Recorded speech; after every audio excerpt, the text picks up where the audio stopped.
Welcome to the Cardiac Family channel. Today we are going to discuss about a very important non-invasive modality to identify heart blockages. Hey, this is Dr. Avinash Inamdar. I am a cardiac surgeon. On my right you have Dr. Sanjeevani, who is a cardiac anesthesiologist, intensivist and an echocardiologist. And in front of me we have Dr. Sonali, who is an interventional cardiologist. You know, there are so many different methods to identify the blockages in the heart. So we will go one by one and then come to stress echocardiography. So I will ask Dr. Sonali, what are the various basic fundamental tests to identify heart blockages? Well, it always begins with symptoms, because a patient can have, typical symptoms like chest pain, chest heaviness, especially after exertion or after a heavy meal. So these are the typical symptoms. Atypical symptoms are of course too many to note. Second is a basic electrocardiogram or an ECG, which can tell you. When you say about symptoms, you mean a classical symptom of chest pain. And that pain is something very, very unique and entirely different, a type of pain that you get which you have never ever had in your life, or something abnormal, an abnormal sensation like heaviness which you have never ever had in your life, or something abnormal, an abnormal sensation like heaviness in the chest, or there is say sort of pain in the throat, choking sensation. Sometimes even dental pain, yes. Arm pain. So these are all suggestive. Neck pain, back pain. Yeah, they are all suggestive of heart. Yes, epigastric pain. Yeah. I mean, of course, all of those do not immediately indicate that you have a heart blockage, but you have to be alert. So in short, the message in the beginning is any unusual pain that you get in the chest or upper abdomen or in the throat or in the teeth, then you must go to the hospital and rule out that there is no heart attack. So it has to be considered as a cardiac pain unless proved otherwise. Especially if it's unusual, or you cannot explain it otherwise. Yes. So first, that is symptomatology. Then you take the person goes to the hospital and he takes a cardiogram, electrocardiogram. So that is an ECG. So that can denote, if there has been any ongoing changes in the waveforms of the ECG. It also tells if you've had an old heart attack. And it could be a silent heart attack, especially which is seen in diabetic patients very commonly. So that gives you a few clues. But the problem is a normal ECG does not rule out. Yes, that's the important message that you should understand. Normal ECG, people go, well, ECG is normal. And the pain is still going on and they feel, well, I have no heart attack. It is so dynamic that we've in fact seen patients at the peak of pain. If you take an ECG, there are certain changes which go away when the pain subsides. So it's that dynamic.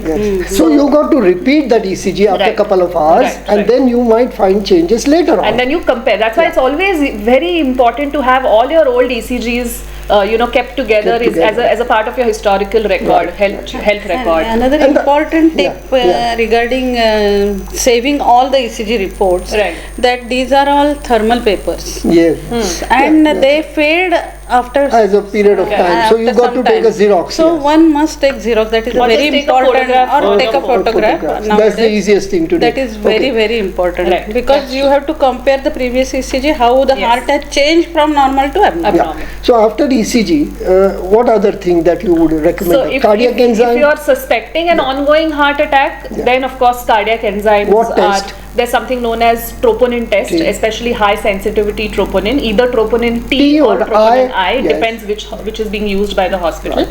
So that's a good way to ideally analyze. It should be repeated again after a couple of hours. After 3 hours and then 6 hours, So and then it tells you about the rate of change of these levels, and if they are increasing or even decreasing, it tells you whether. So if the enzyme test is positive, what would you conclude? So that conclusion is that the patient is having non-ST elevation myocardial infarction. It's sort of like a minor heart attack. Yes. So that patient needs to be admitted. Okay. Of course. Going further, your cardiac enzyme or the blood test is negative. It's normal. Then what do you do? Then you go for an echocardiogram, which of course it tells you about the contraction of every segment of the heart muscle. That is regional wall motion abnormality.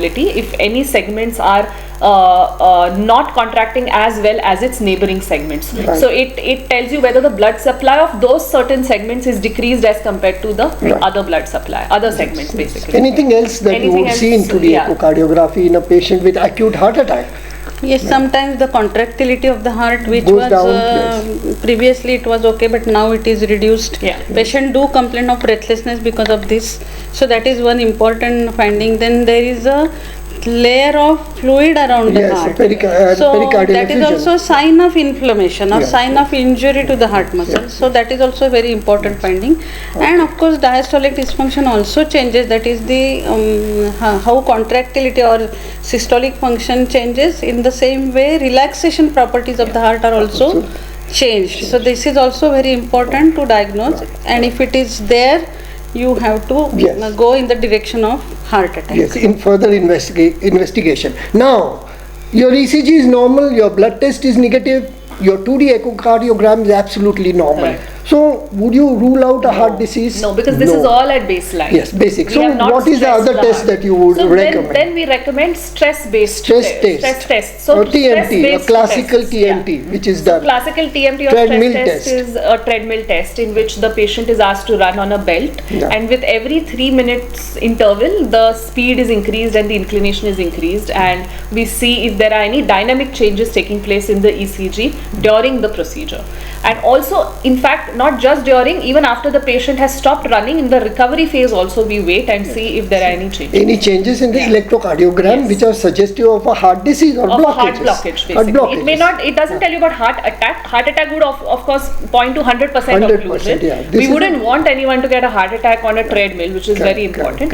What we are trying to see is heart blockages which have not yet caused a heart attack.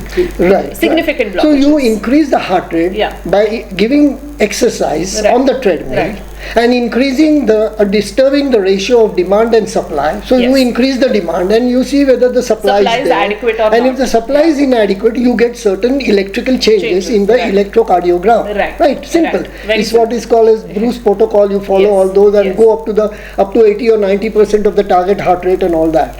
But to the best of my knowledge, it has a specificity of only 87%. It's less than 90% specificity, which is not good. So there could be 10% situations where it could be a false positive or false negative. So that is not 100% diagnostic. Sometimes it could almost be as equivalent to a coin toss. Coin toss, yes. We don't know. Yes. Sometimes it's difficult. But if it is positive, you got to take a step further and do further investigations. Now, there is a test which is much more sensitive than a conventional stress test or a TMT test, and that is stress echocardiography. I believe you have been doing it for so many years, and then again you have a plain stress echo without contrast and with contrast. So can you just tell us something about what is stress echocardiography? Okay, here we are actually in TMT we just see the electrical activity and how much it is changed after exercise. Yes.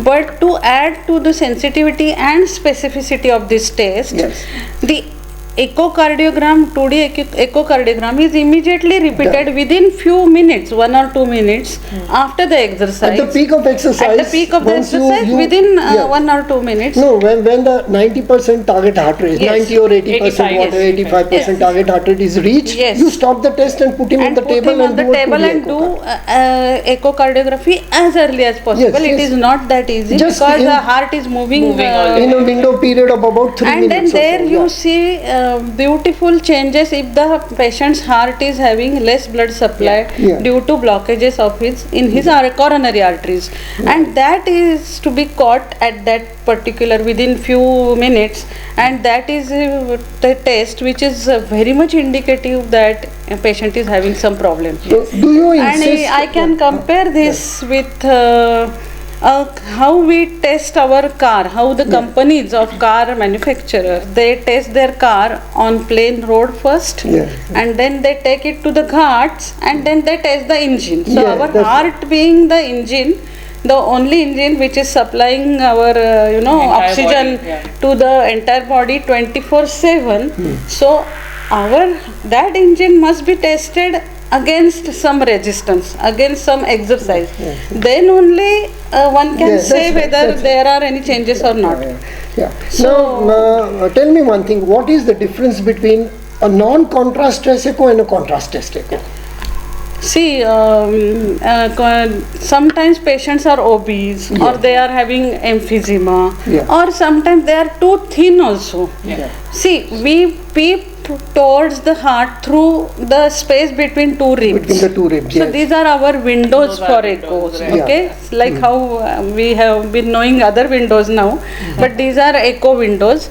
And if the patient's body structure is not very favorable for such examination or accessibility towards heart, because probe is not fitting properly on his chest, then you cannot do this, the windows don't allow you to see that heart properly. Right. So Okay? for better delineation, There is one inert dye. material is injected in your body, which At is the- absolutely safe. at the peak of exercise. And at the peak of before exercise and after exercise, so then that you can be compare. compared. And then but I believe it beautifully. becomes a little expensive also. And well, if you have a good window, non-contrast stress echo is fairly quite good enough. And I think the specificity goes up, so up to it does 96 or 97%, not 100% again. Right. None of these tests are 100% accurate, but then these are all ways to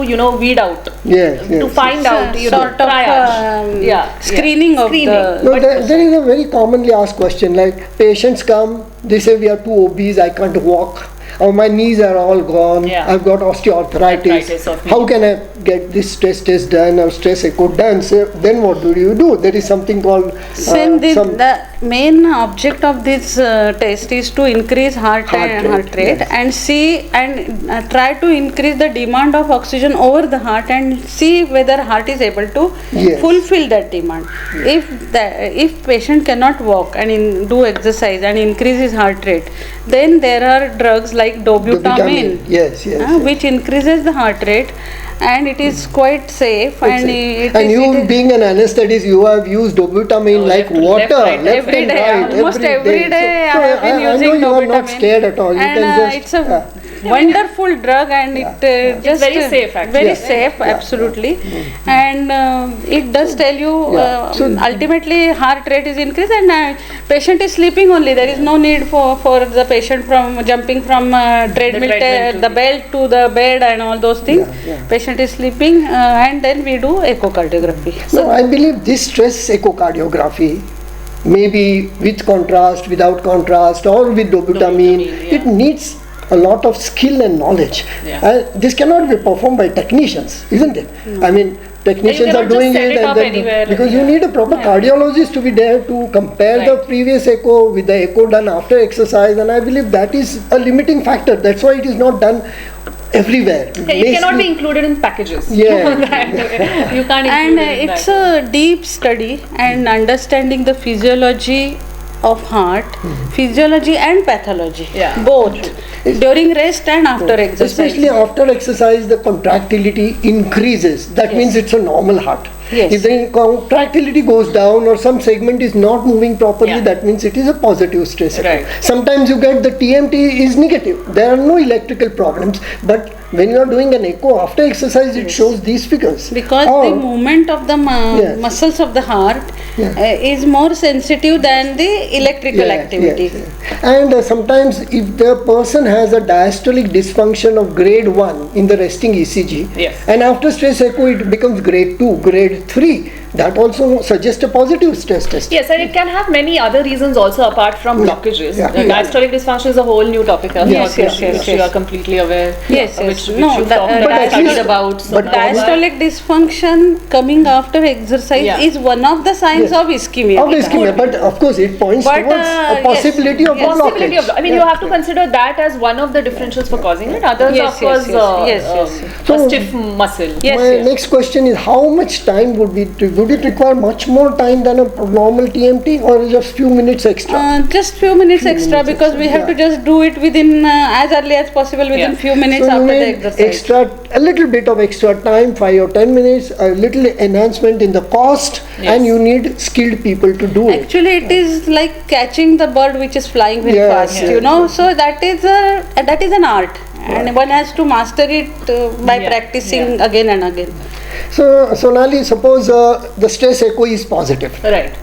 Then what would you suggest? Viewers are very much interested in knowing, well, it is positive, what should I do next? Well, especially when we look at the overall patient's risk factors, the pre-test probability is what we call it. That is, how likely is that particular patient to have a blockage in his coronary artery? Depending upon that. It depends on that. So if it's a intermediate or too high probability, if it's a low probability, then we can, just wait. We've had so many false positive stress tests. Or would you say like this, when the probability is more than 60%, then you should go in for a conventional coronary angiography. And the probability is less than 60% or so, then maybe a CT angiogram should suffice just to rule out. Like suppose we have a youngster with no family history, no risk a pretty good lifestyle, he or she is just worried, and it just so turns out that the stress echo is positive. What do you do then? And the patient is jittery about getting a coronary angiogram. You can suggest a CT and just rule out major blockages. There are of course other reasons why a stress echo or a stress test can be positive. Number one is blockages, of course. It's the commonest. Second is something known as myocardial bridging, in which you have a part of the artery which is normally above the muscle, above the heart muscle. It's epicardial. Which is epicardial. It becomes intramyocardial. So it goes inside the muscle. So we called, and then it gets compressed at the peak of exercise, and that is known as myocardial bridge. That can be seen on a CT, but it is definitely seen on a coronary angiogram, because it's that could give a positive stress echo. Definite. I mean, we've seen so many of them, so many, and that is a congenital. That means it's not that uncommon. It's not quite uncommon. It's just that now the mind, the eye see what the mind knows. So now that we are more aware of it, we tend to pick it up. At least it's assuring for the patient after an angiography. Well, there are no blocks. There is a little anomalous artery. That's okay. But sometimes there could be an abnormal takeoff of the artery. Correct. Which again could give a positive. Those are rarer cases. Not very common. Called anomalous takeoffs, where they get pinched between the origin, or pinched between the aorta and the pulmonary artery, or the origin is itself narrow. That can also cause. It all depends. It's a patient to patient. And what about Prince metals angina? Yes. So that is another reason in which there is spasm. So that is known as vasospastic angina. But usually what happens is this spasm leading to a positive stress test is not that common, and usually these pains happen at night more than during exercise. But if there is a extensive microvascular disease, like all your vertical vessels going to the myocardium, they are diseased and blocked, which we commonly seen in postmenopausal females, especially if they are diabetic, and then you find a stress test is positive, coronary angiogram is absolutely normal, and then but the pain continues. The pain is still there. So in that such cases, but at least we know that the macro vessels are normal, and then we can give certain other medication or change the medication. So in short, stress echocardiography gives you a right direction to know how to proceed further. It is a simple non-invasive test which is done by the experts, and it has a higher specificity. Do not feel hesitant to get this non-invasive test at all. I mean, do not avoid doing it. It is far more superior, and if it is positive, face the fact, get further investigation, because sudden deaths are becoming too common today, as we see around so many cardiac arrest and sudden myocardial infarctions. Recently we heard about Raju Srivastava, then KK. So many VIP and knowledgeable people we have lost. Such a great talent we have lost, succumbed to heart attack. And another important thing is we can call this test as a guiding star in the chaos of this ischemic, diagnosis of ischemic heart disease. So it is certainly a very good test, and it is very commonly done in the Western world. So we should also do it. So ladies and gentlemen, stress echo. Remember this, get it done. If you have any of the risk factors, you must get it done. Ideally, you should do it every year so that at least you know where you are. Can I say one important thing that many times these insurance companies, they ask you, do you want to do echo or a TMT, which is a very funny question, which is not the right and it is not the right question at all. Without doing a 2D echocardiography, you cannot make the patient run on a treadmill and subject him to exercise. As I told you, car has to be driven on the plain road and then taken to the ghats, just like that. Yeah, because there may be some valvular diseases or something unknown which we are not aware of, and you make that patient run on a treadmill, that could be catastrophic. That is the reason why we stress upon getting an echo done before a simple TMT also. So ladies and gentlemen, I'm sure you must have got a glimpse about this particular test, stress echocardiography, and if you have any of the cardiac symptoms, just go ahead and do it.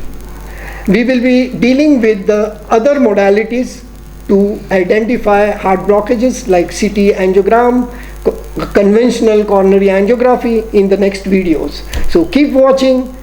If you like the video, just subscribe to our channel and get the tips from us. Thank you very much, and see you again in the next video.